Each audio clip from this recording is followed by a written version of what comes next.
పోచమ్మ తల్లి అందరినీ పోషించే తల్లి పోచమ్మ. పోచమ్మ తల్లి గురించి తెలుసుకుందాం. జనులందరినీ పోషించే అమ్మ పోచమ్మ. తెలంగాణలో పల్లె పల్లెలో పోచమ్మ తల్లి గ్రామదేవతగా తీరి ఉంటుంది.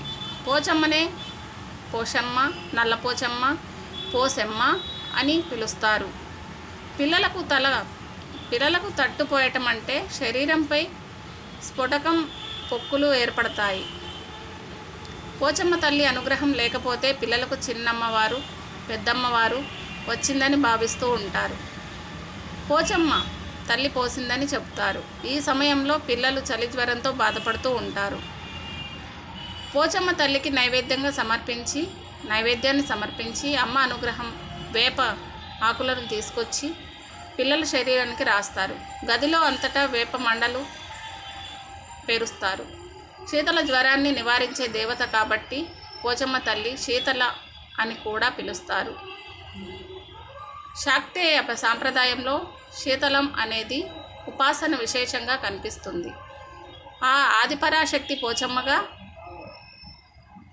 ఇంటి దైవంగా, గ్రామ దేవతగా పూజించుకుంటారు. జానపదులు నల్ల పోచమ్మను పార్వతీదేవి అంశగా భావిస్తారు. అమ్మవారు నక్షత్ర పోచమ్మగా, నల్ల పోచమ్మ తల్లిగా ఆవిర్భవించింది.